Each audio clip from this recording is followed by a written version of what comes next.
Modern history का जो दूसरा पार्ट हम लोग जो आज देखने जा रहे हैं वो कौन सा पार्ट है? वो है लेटर मुगल्स। हम लोग क्या पढ़ेंगे आज? हम लोग पढ़ेंगे लेटर मुगल्स पढ़ेंगे। ठीक है, चलिए स्टार्ट करते हैं। लेटर मुगल्स का मतलब क्या है? लेटर मुगल्स का मतलब है कि जो भी अब यहाँ पर है ना, औरंगज़ेब के बाद में जो भी यहाँ पर सक्सेसर इसके आए है ना, इन सब के बीच में क्या हुआ? आपस में हुआ फाइट।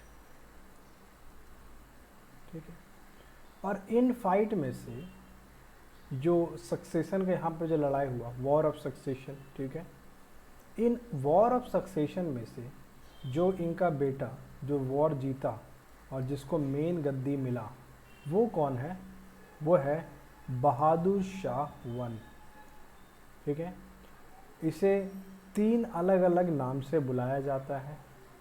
पहला नाम है बहादुर शाह वन, दूसरा नाम है मुअज़्ज़म और तीसरा नाम है शाह आलम वन। ठीक है, इसे 3 नाम से बुलाया जाता है। क्या बोला यहाँ पर मैंने बोला कि औरंगज़ेब के बाद उनके जो बेटे थे है ना, उनके आपस में बीच में गद्दी के लेकर लड़ाई हुई। ठीक है, अब लड़ाई हुआ तो उनमें से एक बेटा जीतेगा। जो बेटा जीत के यहाँ पर आया वो कौन था? बहादुर शाह वन, जिसे मुअज़्ज़म के नाम से भी जाना जाता है और शाह आलम वन के नाम से भी जाना जाता है। ठीक है, ये सबसे बड़ा बेटा था औरंगज़ेब का, जिसने इस वॉर को जीत लिया। ठीक, अच्छा, कुछ टाइटल यहाँ पर जो है बहादुर शाह वन या फिर शाह आलम वन जो था, उसको कुछ टाइटल दिया गया। ठीक है, तो एक टाइटल इनको दिया गया शाह ए बेखबर का टाइटल इनको दिया गया। ठीक है, और ये टाइटल किसने दिया? खफ़ी खान ने इस टाइटल को दिया। ठीक है, क्योंकि मुअज़्ज़म जो थे जब ये गद्दी पे बैठे तो लगभग इनका उम्र 64 या 65 साल था, मतलब बहुत बूढ़े की उम्र, मतलब बहुत बूढ़े होकर ये गद्दी पर बैठे। ठीक है, थोड़ा कम सुनाया जाता था इनको। ठीक, तो इन सब गुणों के कारण यहाँ पर खफ़ी खान ने यहाँ पर किस चीज़ का टाइटल दिया है इनको? शाह ए बेखबर का टाइटल दिया। ये क्वेश्चन भी पूछा जाता है। ठीक है, अच्छा, औरंगज़ेब के टाइम में एक और घटना हुआ कि इसने जो मराठा लीडर था ना, औरंगज़ेब ने उसको कैप्चर कर लिया था, शाहू को। ठीक है, शाहू कौन था? शाहू था शिवाजी का पोता। ठीक है, शिवाजी के 2 बेटे थे, उन बेटों में से एक बेटा था। ठीक है, इन 2 बेटे थे, या 2 बेटे में से इनका एक बेटा था, इसका नाम था शाहू। अभी उसको याद नहीं आ रहा नाम। 2 बेटा का, एक का नाम राजा राम था और एक का क्या नाम था नहीं याद आ रहा है। तो उनमें से एक जो यहाँ पर उनका पोता था वो था शाहू। ठीक है, तो शाहू को कैप्चर कर लिया गया था औरंगज़ेब के टाइम में। तो इस शाहू को रिलीज़ किया गया किसके टाइम में? यही मुअज़्ज़म के टाइम में, है ना, बहादुर शाह वन के टाइम में इनको रिलीज़ किया गया। ठीक है, एक पॉइंट ये भी क्वेश्चन आ सकता है किसके टाइम में? तो इनको जब औरंगज़ेब का डेथ हुआ था, कब हुआ था? 1707 में। उतने टाइम ये गद्दी पे भी बैठे थे। ठीक है, 1707 में, और 1712 तक इनका टाइम पीरियड है, और टाइम पीरियड नहीं पूछता है, बहुत रेयर केस। ठीक है, तो 1707 में शाहू महाराज को रिलीज़ कर दिया गया, किसके द्वारा? बहादुर शाह वन के द्वारा। ठीक है, बोला जाता है एनसीईआरटी में देखेंगे तो एनसीईआरटी में एक लाइन है कि मोहम्मद शाह है ना, के साथ में जो मराठा का जो सेटलमेंट हुआ ना, वो हाफ हार्टेड हुआ था, मतलब पूरे दिल से नहीं किया गया। क्यों किया गया था? क्योंकि बहादुर शाह वन ने मराठों को, है ना, सरदेश मुखी कलेक्ट करने का तो ऑर्डर दे दिया था कि आप सरदेश मुखी कलेक्ट कर सकते हैं, लेकिन चौथ को कलेक्ट नहीं कर सकते हैं। टैक्सेशन सिस्टम था, बाद में उसको हम लोग देखेंगे, एक टाइप का टैक्स था। ठीक है, तो मराठा को इनको हाफ हार्टेड कॉन्सिलिएशन बोला गया है एनसीईआरटी में। ठीक है, सरदेश मुखी तो इन्होंने दे दिया लेकिन चौथ नहीं दिया। ठीक है, उसके बाद बोला जाता है कि थोड़ा सा ये आदमी जो था ना, थोड़ा साउंड माइंड था। ठीक है, थोड़ा सा इंटेलिजेंट आदमी ये था, ठीक है। इसने बहुत सारा मतलब क्या बोलेंगे कि अलग अलग जो उतने टाइम राजा थे उनके साथ में अच्छा रिलेशन बनाया, ठीक है। उन्होंने पीस कायम किया गुरु गोविंद सिंह के साथ में, ठीक है। जो राजपूत थे, जो जाट थे, जो चत्रसल थे उतने टाइम, इन सब के साथ में इन्होंने एक क्या किया, इन्होंने एक पीस अपना स्टैब्लिश किया, रिलेशन अच्छा बनाया यहाँ पर इन सब से। किसने? बहादुर शाह वन ने, ठीक है। और फिर फर्दर देखेंगे बहादुर शाह वन 1712 आते आते इनका टाइम आ जाता है और ये निकल लेते हैं, ठीक है। अब उसके बाद जो यहाँ पर आएंगे वो है जहादर शाह, ठीक है।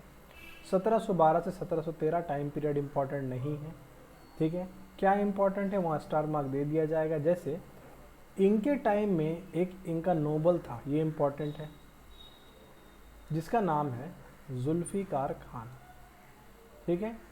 अब इसी के मदद से यहाँ पर जहादर शाह को क्या बनाया गया, ठीक है, सॉरी, जुल्फ़िकार जो था वो एज अ प्राइम मिनिस्टर यहाँ पर अपॉइंटेड था, ठीक है। और इसके हेल्प से ही जहादर शाह रूल करते थे। मतलब डायरेक्ट अगर देखा जाए कि यहाँ पर इनडायरेक्टली रूल कौन कर रहा है, जुल्फ़िकार खान रूल कर रहे हैं। यहाँ पर एक सर्टेन चेंज देखने को मिल रहा है हम लोग को ट्रेंड में, ठीक है। पहले क्या होता है, राजा होते थे, प्रिंस होते थे, वो लोग रूल करते थे, लेकिन यहाँ पर अब ऑफिसर आ रहे हैं, है ना। उनके कोर्ट में जो ऑफिसर है अब वो रूल करेंगे on behalf of the king या फिर प्रिंस, ठीक है। अच्छा, जहादर शाह ने और क्या किया, ये क्वेश्चन भी पूछा जाता है, इम्पॉर्टेंट है, कि इन्होंने इजारा सिस्टम इंट्रोड्यूस किया। इजारा सिस्टम क्या होता है, ये है रेवेन्यू फार्मिंग, ठीक है। किसने इंट्रोड्यूस किया रेवेन्यू फार्मिंग? ये जहादर शाह के द्वारा किया गया, ठीक है, ठीक है। और एक क्वेश्चन आता है कि औरंगजेब के बाद किसने जजिया को अबॉलिश किया था, ठीक है। जो टैक्स था नन मुस्लिम्स के ऊपर में उसे जजिया बोला गया, तो उसको यहाँ पर जहादर शाह के द्वारा रिवोक कर दिया गया।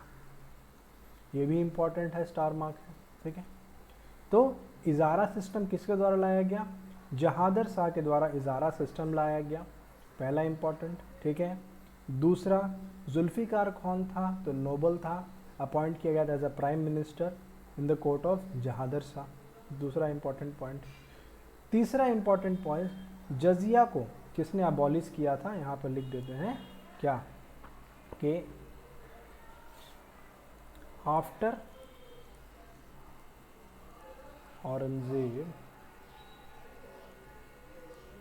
ठीक है, किसने इसको रिमूव किया। तो रिमूव किसने किया? जजिया को। औरंगजेब के बाद में जहादर शाह ने किया, ठीक है। एक और इम्पॉर्टेंट है, first puppet Mughal ruler of India. क्यों बोला गया पपेट मुगल रूलर? क्योंकि ये खुद तो कुछ काम नहीं करता था, ठीक है, एज अ पपेट था, लेकिन काम कौन करता था? जुल्फ़िकार खान, ठीक है। फर्स्ट पपेट रूलर बोला गया इसको, ठीक है। First puppet Mughal ruler of India बोला गया जहादर शाह को, ठीक है। अब जहादर शाह के द्वारा कुछ टाइटल्स भी दिया गया उतने टाइम के जो किंग थे, अलग अलग जहाँ के जो किंग थे उनको, ठीक है। जैसे जोधपुर के जो राजा थे अजीत सिंह, उनको महाराजा का टाइटल दिया गया जहादर शाह के द्वारा। जो जयपुर के जो किंग थे जय सिंह, उनको स्वाय मिर्ज़ा का टाइटल दिया गया। दोनों इम्पॉर्टेंट पॉइंट है, ठीक है। तो जोधपुर के जो किंग थे अजीत सिंह, उनको महाराजा का टाइटल, और जय सिंह जो जयपुर के राजा थे उनको स्वाय मिर्ज़ा का टाइटल क्यों दिया? जहादर शाह के द्वारा दिया गया, ठीक है। ये भी क्वेश्चन आता है कि इन्होंने शादी की थी एक डांसिंग गर्ल से, married to a dancing girl जिसका नाम था लाल कुंवर। किसने? जहादर शाह ने शादी की, ठीक है। और किल्ड बाई हिज नेफ्यू, ठीक है, अपने नेफ्यू, क्या नाम था नेफ्यू का? फारुख सियर, ठीक है। कब? 1713 में एक बैटल हुआ था, बैटल ऑफ आगरा। इस बैटल ऑफ आगरा में यहाँ पर जहादर शाह को मार दिया गया, किसके द्वारा? फारुख सियर के द्वारा मार दिया गया, ठीक है। तो ये सब जो स्टार मार्क है इंपॉर्टेंट पॉइंट था, ठीक। डांसिंग गर्ल से शादी, Lal Kunwar, Jahandar Shah. killed by his nephew Farrukhsiyar in 1713 in the Battle of Agra। कुछ टाइटल दिया गया इनके द्वारा, जैसे अजीत सिंह को महाराजा का टाइटल, जय सिंह को स्वाई मिर्ज़ा का title, important. First puppet Mughal ruler of India, ठीक है। जजिया को ख़त्म किया इसने अब औरंगज़ेब के बाद में, ठीक है। इजारा system, revenue farming. Zulfiqar Khan noble किसके टाइम में था? जहादर शाह के टाइम में था। तो ये था जहादर शाह का कहानी। इसके बाद कौन आया? इसके बाद आया फारूक सियार, यहाँ पर देखने को मिलेगा जो यहाँ पर आया, ठीक है। फारूक सियार कब से कब रूल कर रहे हैं यहाँ पर? 1713 से लेके 1719, ठीक है। फारूक सियार का सबसे इम्पोर्टेंट पॉइंट जो हम लोग को याद रखना है वो फरमान, गोल्डन फरमान जो अंग्रेज़ को दे दिया गया था, ठीक है। तो फारूक सियार भी एक नॉमिनल रूलर था। यहाँ पर भी डायरेक्ट रूल किसका था? सैयद ब्रदर्स का था, ठीक है। यहाँ पर देखने को मिले, जैसे वहाँ पर जुल्फ़िकार खान था, फारूक सियार के टाइम में यहाँ पर कौन रूल कर रहा है? वो है सैयद ब्रदर के हाथ में मेन पावर है। किंग मेकर इनको टाइटल दिया गया, ठीक है। तो किंग मेकर का टाइटल यहाँ पर किसको दिया गया है आफ्टर मुगल्स में? तो वो है सैयद ब्रदर्स। मेन पावर किसके हाथ में था? Real power was in the hand of Syed brothers, ठीक है। अच्छा, फारूक सियर ने भी जजिया को ख़त्म किया। पिलग्रिम टैक्स जो था, आप, ठीक है, तीर्थ यात्रा पे जा रहे तो आपको टैक्स देना होता था, तो वो टैक्स भी फारूक सियर के द्वारा ख़त्म कर दिया गया। सैयद ब्रदर्स कौन थे? सैयद ब्रदर्स दो ब्रदर्स थे, एक था अब्दुल्ला खान और एक था हुसैन अली खान, ठीक है। अब्दुल्ला खान एज अ वज़ीर, पीएम भी बोल सकते हैं, एज अ वज़ीर या फिर पीएम बोल सकते हैं, यहाँ पर थे। और हुसैन अली खान मीर बख्शी, मीर बख्शी मीन्स आर्मी के चीफ थे। कौन? हुसैन अली खान, ठीक है। अब्दुल्ला खान वज़ीर, हुसैन अली खान मीर बख्शी थे, ठीक है। सबसे इम्पॉर्टेंट पॉइंट ये है फारूक सियार के द्वारा जो किया गया, ठीक है। इन्होंने 1717 में गोल्डन फरमान दे दिया ब्रिटिश को। क्या था ये गोल्डन फरमान? कि ब्रिटिश यहाँ पर क्या कर सकते हैं? ड्यूटी फ्री ट्रेड कर सकते हैं, ठीक है। किसको दिया? टू इंग्लिश, है ना। गोल्डन फरमान क्या था? ड्यूटी फ्री ट्रेड, पैसा मत दीजिए, टैक्स मत दीजिए, बस ट्रेड करिए, है ना। ये किसने दिया था गोल्डन फरमान? ये दिया था फारूक सियार ने, ठीक है। अच्छा, 2 साल के बाद 1719 में क्या हुआ? सैयद ब्रदर्स ने, ठीक है, पेशवा बालाजी विश्वनाथ, जब हम लोग मराठा पढ़ेंगे तब हम लोग यहाँ पर देखने को मिलता है, ठीक है। और फारूक सियर ने, ठीक है, फारूक सियर को क्या कर दिया गया? गद्दी से हटा दिया गया, तख्ता पलट यहाँ पर कर दिया गया। सैयद ब्रदर किसके साथ में मिल गए? बालाजी विश्वनाथ के साथ में, ठीक है। और यहाँ पर 1719 में फारूक सियार को गद्दी से हटा दिया गया। कौन मिलकर हटाया? सैयद ब्रदर्स। किसके साथ में? बालाजी विश्वनाथ के साथ में, ठीक है। और किसको हटा दिया? फारूक सियार को हटा दिया। ट्रीटी ऑफ दिल्ली बोला गया बहुत सारे बुक में इसको, ठीक है। और फारूक सियार ने बंदा बहादुर को मार दिया 1716 में। बंदा बहादुर कौन था? गुरु गोविंद सिंह के बाद में, गुरु गोविंद सिंह के बाद में क्या हुआ था कि जो सिख थे उन सिख को आगे, मतलब वो तो लास्ट गुरु थे, गुरु गोविंद सिंह वो लास्ट गुरु थे, ठीक है। अब उनके बाद में कोई भी गुरु नहीं आएगा, ठीक है। तो इस बैटल को कौन कंटिन्यू करेगा? बंदा बहादुर, ठीक है। गुरु नहीं था लेकिन गुरु गोविंद सिंह के बाद में लास्ट में यही, ठीक है। अच्छा, आगे देखते हैं।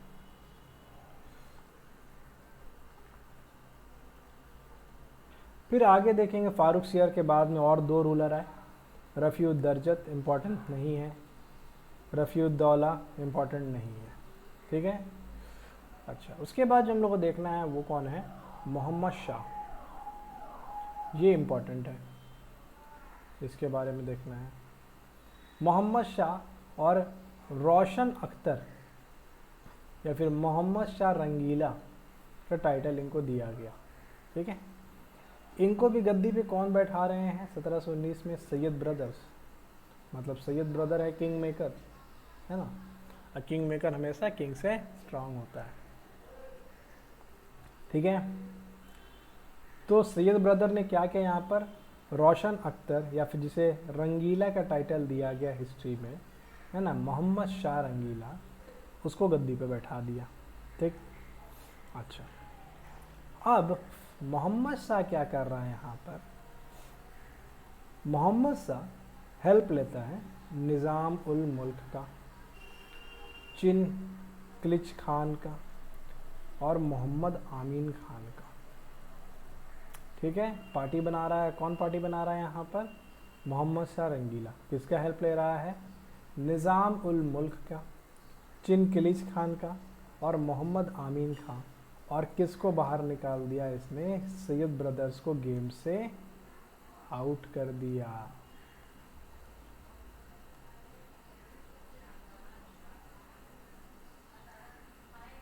ठीक है, सैयद ब्रदर्स को गेम से किसने आउट किया? मोहम्मद शाह ने।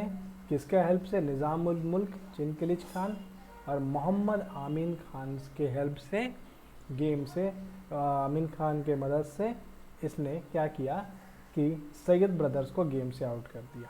ठीक है, जो मोहम्मद आमीन खान था उसने हुसैन अली खान को मारा और ख़ुद वज़ीर बन गया।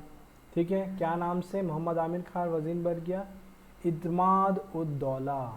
ठीक है, क्वेश्चन पूछ लेता है ये भी। यहाँ पर दो नाम आएगा, एक इत्माद उद दौला, एक इमद उद दौला। ठीक है, यहाँ पर डिफरेंस रखना, आगे हम लोग पढ़ेंगे इमद उद दौला कौन था। ठीक है, तो मोहम्मद आमीन खान हुसैन अली खान जो मीर बख्शी था, ठीक है, उसको मारकर खुद वज़ीर बन गया यहाँ पर और इत्माद उद दौला का टाइटल ले लिया। ठीक है, अब मोहम्मद शाह के टाइम में कुछ ऑटोनोमस किंगडम, है ना, या बोल सकते हैं, जो निकल कर आया। ठीक है, ये भी इम्पॉर्टेंट है, कौन कौन सा था? कुछ ऑटोनोमस किंगडम जो निकल के आए, जैसे दक्कन। दक्कन का फाउंडेशन निज़ाम उल मुल्क के द्वारा 1724 में किया गया। ठीक है, अवध का फॉर्मेशन सादत अली खान के द्वारा किया गया और बंगाल मुर्शीद कुली खान के द्वारा किया गया। ठीक है, ये इम्पॉर्टेंट है कि कुछ जो ऑटोनोमस किंगडम निकल के आए उनके रूलर कौन बने। दक्कन कौन है? निज़ाम उल मुल्क 1724 में, अवध सादत अली खान, बंगाल में मुर्शीद कुली खान यहाँ पर उभर के आए, है ना, ऑटोनोमस स्टेट के जो रूलर बने। ठीक है, अब इतने टाइम ही मोहम्मद शाह रंगीला के टाइम में कौन आएगा? नादिर शाह आएगा। नादिर शाह कहाँ से आएगा? ईरान से। और इसको क्या टाइटल दिया गया? नेपोलियन ऑफ ईरान किसे कहते हैं? तो नादिर शाह को क्या बोला गया है? ये है नेपोलियन ऑफ ईरान। इसने मुगल्स को डिफीट किया, ना कि डिफीट किया। ठीक है, मतलब डिफीट तो किया, उसके साथ में मुगल्स को क्या किया? ह्यूमिलिएटेड।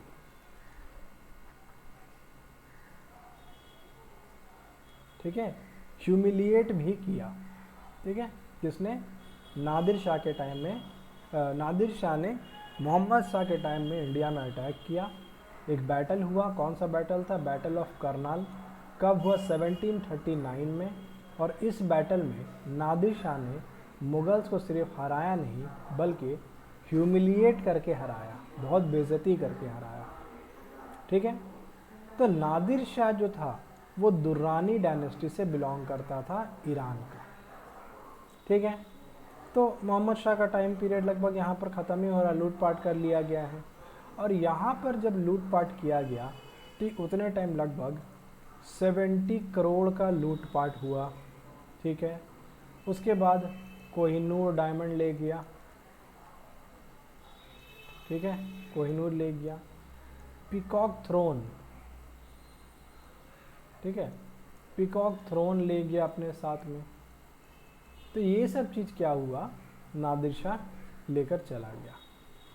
नादिर शाह के बाद मोहम्मद शाह के बाद में यहाँ पर जो आएगा ठीक है, मतलब रूलर जो होगा वो होगा अहमद शाह, 1748 से लेकर 1754, after the battle of Karnal, है ना।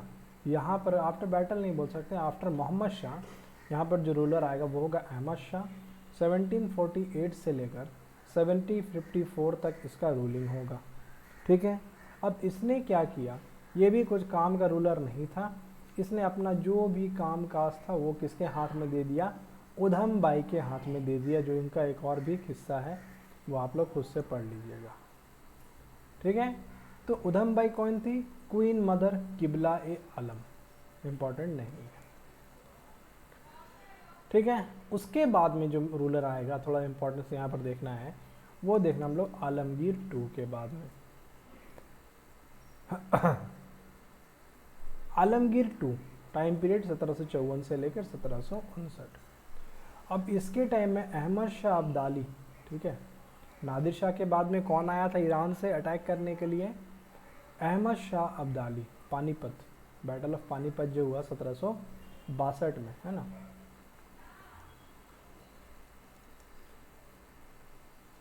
कब हुआ, 1762 में, ठीक है। तो बैटल ऑफ पानीपत जो है किसके टाइम में हुआ, आलमगीर टू के टाइम में हुआ, ये क्वेश्चन पूछ लेता है, ठीक है। तो अहमद शाह अब्दाली आया, 1757 में इन्वेड किया, और 1762 में यहाँ पर क्या हुआ, पानीपत का लड़ाई हुआ, ठीक है। बैटल ऑफ प्लासी भी आलमगीर टू के टाइम में हुआ, ठीक है। अच्छा, प्लासी हम लोग देखे थे ना, प्लासी कहाँ पर इंडिया में, तो वो नदिया में है, नदिया डिस्ट्रिक्ट में है, वेस्ट बंगाल का, ठीक है। हाँ, यहाँ पर ही आलमगीर टू के टाइम में बोला जाता है कि रियल पावर जो था वो इमाद उल मुल्क के हाथ में था, ये क्वेश्चन पूछता है ना, कि इमाद उल मुल्क जो था, ठीक है, किसके टाइम में इसके हाथ में मेन पावर था, तो आलमगीर टू के टाइम में इमाद उल मुल्क के हाथ में रियल पावर था। और आलमगीर टू के टाइम में दो इम्पॉर्टेंट चीज़ क्या हुआ, एक बैटल ऑफ पानीपत हुआ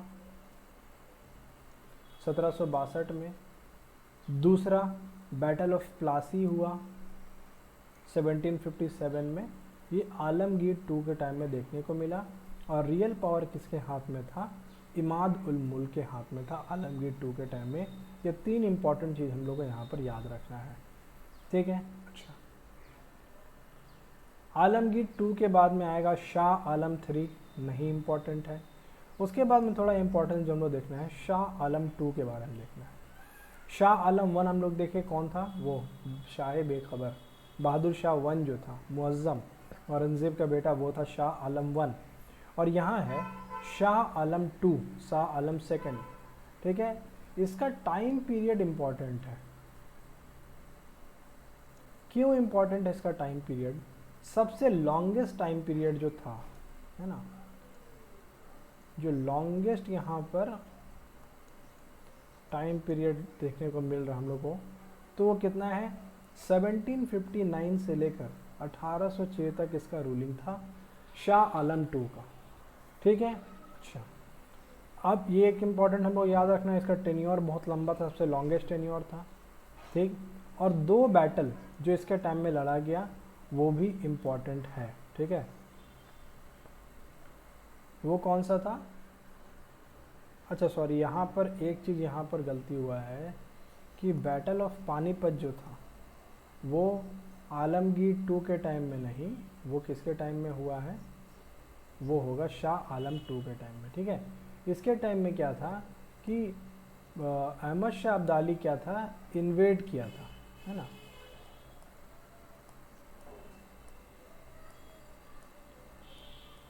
अहमद शाह अब्दाली इन्वेड किया था, ठीक है।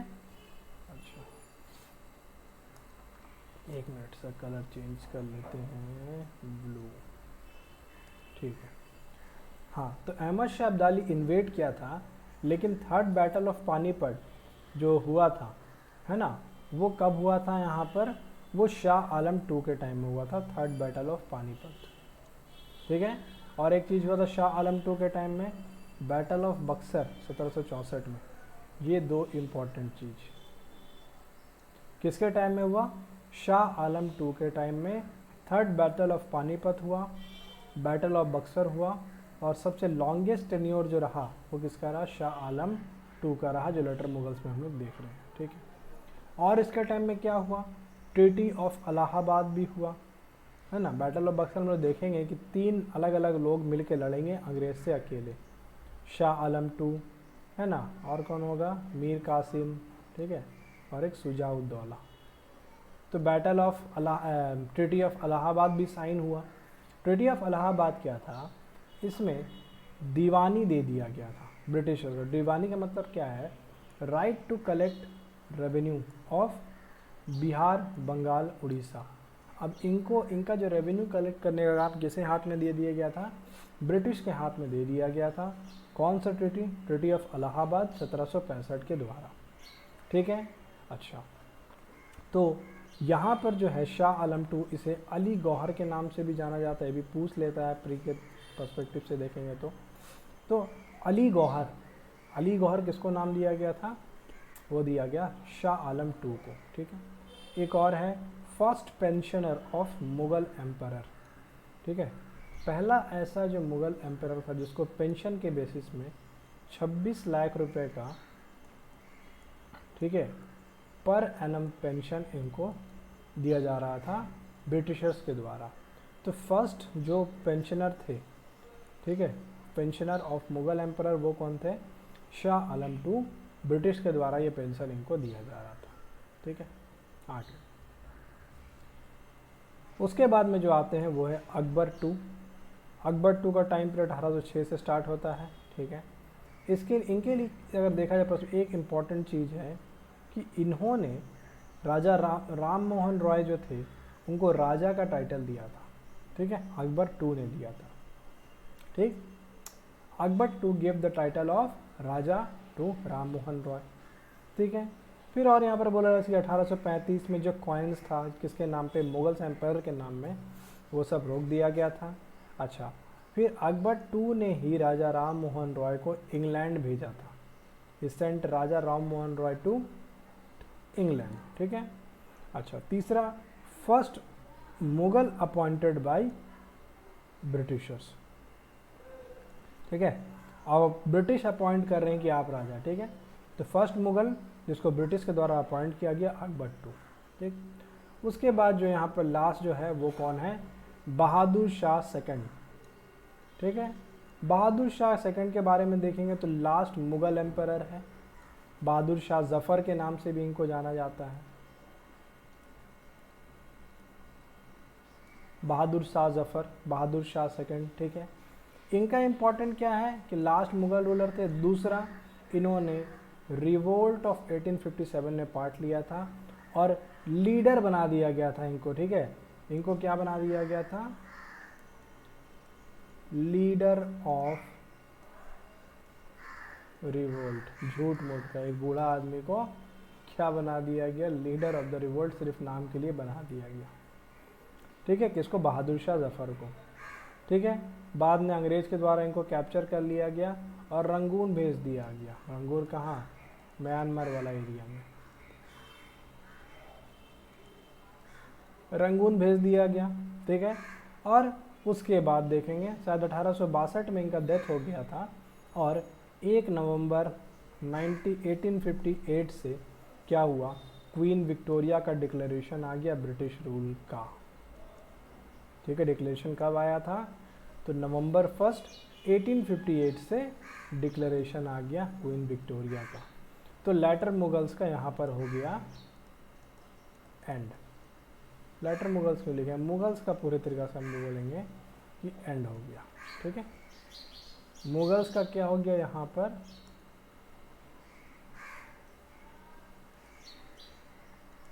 मुगल्स का हो गया एंड। और आज अगर देखा जाए तो एक चैनल में देख रहे थे, बोला जाता है कि दिल्ली में आज जो मुगल खानदान के वो रिक्शा चलाते हैं, कहाँ से कहाँ आ गया, ठीक है। दूसरा टॉपिक जो हम लोग को पढ़ना है वो 3rd चैप्टर होगा ये, ठीक है। वो होगा राइज ऑफ इंडिपेंडेंट स्टेट। देखें ना, मतलब बहुत सारा ऑटोनोमस स्टेट निकल रहा था, जैसे बंगाल देखें मुर्शिद कुली खान के अंडर में, दक्कन देखें हम लोग निज़ाम उल मुल्क के हाथ में आया, फिर देखेंगे अवध आया सादत अली खान से, तो उसी तरह देखेंगे हम लोग अलग अलग जगह जो आया, ठीक है। तो दक्कन वाला जो एरिया था, ठीक है, हैदराबाद, ठीक है, और दक्कन, तो इसे बोला गया आसफ जा हाउस। क्या बोला गया दक्कन को? आसफ जा हाउस, ठीक है। अच्छा, फाउंडेड बाय चिनकिलिच खान, जिनको बोला गया पॉपुलरली निज़ाम उल मुल्क, कब? 1724 में। वही चिनकिलिच खान जो क्या किया था, फारूक सियार के टाइम में सैयद ब्रदर्स को डिथ्रोन करने का काम किया था। मोहम्मद आमीन खान, चिनकिलिच खान, है ना, ये लोग मिलके। तो चिनकिलिच खान कौन है? पॉपुलरली जिनको बोला गया निज़ाम उल मुल्क। इन्होंने 1724 में independent state of Hyderabad, Asaf जा हाउस दक्कन में जो है उसका फाउंडेशन किया। हालांकि फर्स्ट आइडिया जो दक्कन स्टेट का था वो जुल्फ़िकार खान के टाइम में दिया गया। जुल्फ़िकार कौन था? वही नोबल, किसके टाइम में था वो लोग आप लोग देख के बताएंगे, ठीक है। अच्छा, दूसरा फिर इम्पोर्टेंट जो हम लोग को देखना है वो है अवध। अवध का फाउंडेशन सादत अली खान हम लोग देख चुके थे, ठीक है। और इसे पॉपुलरली बुरहान उल मुल्क के नाम से जाना जाता है, जो एक शिया मुस्लिम था, ठीक है। अवध किसके द्वारा? सादत अली खान या सादत खान के नाम से, ठीक है, सादत अली खान के नाम से जाने जाते हैं और पॉपुलरली नोन एज बुरहान उल मुल्क, ठीक है। इनके द्वारा अवध का फॉर्मेशन किया गया, ठीक है। इन्होंने भी क्या किया था? कॉन्स्पिरेसी को ज्वाइन किया था अगेंस्ट सैयद ब्रदर्स को हटाने में, ठीक है। और बाद में सादत अली खान सक्सीड किए गए किनके द्वारा? सफदर जंग के द्वारा सक्सीड किए गए। कौन? सादत अली खान, जिनको पॉपुलरली बुरहान उल मुल्क के नाम से जाना जाता था, ठीक है। किसके द्वारा सक्सीड हो रहे हैं? सफदर जंग के द्वारा सक्सीड हो रहे हैं, ये भी पूछ लेता है, ठीक है। अच्छा, फिर देखेंगे सबसे इम्पॉर्टेंट जो है, ये बहुत इम्पॉर्टेंट है, वो है बंगाल। बंगाल का फाउंडेशन मुर्शीद कुली खान के द्वारा किया गया, ठीक है, after the death of Aurangzeb, ठीक है। मुर्शीद कुली खान ने कैपिटल को ट्रांसफ़र कर लिया ढाका से मुर्शिदाबाद। पहले ढाका एरिया में, आज का टाइम में जो बांग्लादेश वाला एरिया में जो है ढाका, ठीक है, वहाँ से कैपिटल को शिफ्ट करके कहाँ कर लिया? मुर्शिदाबाद कर लिया, ठीक है। मुर्शीद कुली खान के बाद में इसको जो सक्सीड करेंगे वो होंगे सुजाउद्दीन। सुजाउद्दीन को बोला जाता है कि एक डायनेस्टी है नासिरी डायनेस्टी, उससे बिलोंग करते हैं सुजाउद्दीन, ठीक है। सुजाउद्दीन के बारे में कुछ देखेंगे कि सुजाउद्दीन ने बंगाल को 4 अलग अलग सूब में डिवाइड किया था एडमिनिस्ट्रेटिव पर्पस के लिए, ठीक है। ही ऑल्सो डिवाइडेड बंगाल इन 4 सूब फॉर एडमिनिस्ट्रेशन, ठीक है। कब? ठीक है, 1733 के टाइम में। अच्छा हाँ, 1733 में इन्होंने क्या किया था? बिहार को ऐड कर लिया था बंगाल में। तो क्वेश्चन पूछ सकता है कि by whom Bihar was added in Bengal, ठीक है। तो सुजाउद्दीन के द्वारा बिहार को ऐड किया गया बंगाल में 1733 में, और बंगाल को 4 सूब में यहाँ पर डिवाइड कर दिया गया, किसके द्वारा? सुजाउद्दीन के द्वारा, ठीक। उसके बाद देखेंगे सुजाउद्दीन को जो सक्सीड करेगा वो होगा सरफराज खान, और सरफराज खान को मार दिया जाएगा अली वर्दी खान के द्वारा इन द बैटल ऑफ घिरिया। ये भी पूछा था एग्जाम में, बैटल ऑफ घिरिया, ठीक है। Shujauddin succeeded by Sarfaraz Khan and Sarfaraz Khan was killed by Alivardi Khan in the battle of Giria 1740 में। अली वर्दी खान ने यहाँ पर बैटल ऑफ घिरिया में सरफराज खान को निपटा दिया, ठीक है। केरला देखेंगे, केरला जो स्टेट बना वहाँ पर मार्तंड वर्मा एक रूलर थे, उनके द्वारा इसका फाउंडेशन किया गया और ट्रेवनकोर इसका कैपिटल बना, ठीक है। बस इतना ही जानना है, केरला का फाउंडेशन किसने किया? मार्तंड वर्मा, ठीक है, और ट्रेवनकोर इसका कैपिटल बना। फिर आते हैं जाट स्टेट के बारे में, ठीक है, जाट के बारे में, ठीक। जाट के बारे में क्या बोला कि जो जाट स्टेट, कौन सा स्टेट था? वो भरतपुर, ठीक है, याद रखना जाट स्टेट कौन सा था? भरतपुर, ठीक। किसके द्वारा फाउंड किया गया? चूड़ामन और बदन सिंह के द्वारा। किसके द्वारा फाउंडेशन किया गया? जाट स्टेट का चूड़ामन और बदन सिंह के द्वारा जाट स्टेट का फॉर्मेशन किया गया। इसका नाम था भरतपुर, ठीक है। लेकिन बोला जाता है कि अंडर दी सूरजमल, ठीक है, एक रूलर था जो जाट पावर जो था वो अपने पीक में पहुंच गया, अपने जनित में पहुंच गया। कहाँ पहुंच गया? अपने पीक में था। किसके अंडर में? अंडर सूरजमल। जो जाट पावर था वो अपने पावर में, अपने पीक पे पहुंच गया। लेकिन इसका फाउंडेशन किसके द्वारा किया गया? जो जाट स्टेट ऑफ भरतपुर था, चूड़ामन और बदन सिंह के द्वारा। और किसके टाइम में अपने पीक में पहुंचा? सबसे ऊंचा टाइम इनका था सूरजमल के टाइम में, ठीक। उसके बाद देखते हैं सिख एम्पायर जो बना, ठीक है।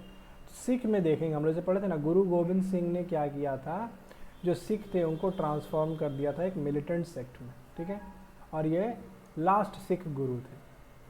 गुरु गोविंद सिंह ने क्या किया था? सिख को ट्रांसफॉर्म कर दिया एक मिलिटेंट सेक्ट में, और जो लास्ट सिख गुरु थे, ठीक है, इनका डेथ हो गया।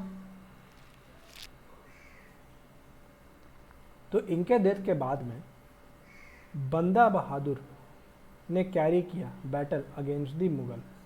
किसने कैरी किया बैटल्स को अगेंस्ट दी मुगल्स? बंदा बहादुर ने किया। हालांकि पीस यहाँ पर साइन कर लिया गया था मुअज्जम बहादुर शाह वन और गुरु गोविंद सिंह के साथ में, लेकिन जब इनका डेथ हो गया फिर अगेंस्ट यहाँ पर जो बैटल अगेंस्ट जो मुगल था वो किसने कैरी किया? बंदा बहादुर ने कैरी किया। और बंदा बहादुर को 1716 में फारूक शेर के द्वारा मार दिया गया था, ठीक है। अच्छा, अब क्या हुआ कि हम लोग देखें कि यहाँ पर क्या हुआ, नादिर शाह का अटैक हुआ था, अहमद शाह अब्दाली का अटैक हुआ था, ठीक है।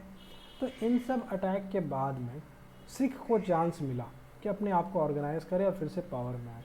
तो इन बैटल के बाद में ही सिख ने अपने पावर में फिर से एक बार आ गए और ख़ुद को ऑर्गेनाइज कर लिए। अलग 12 मिसल में अलग अलग मिसल बनाया गया, यहाँ पर यहाँ पर यहाँ पर, ऐसे अलग अलग इनका एरिया था।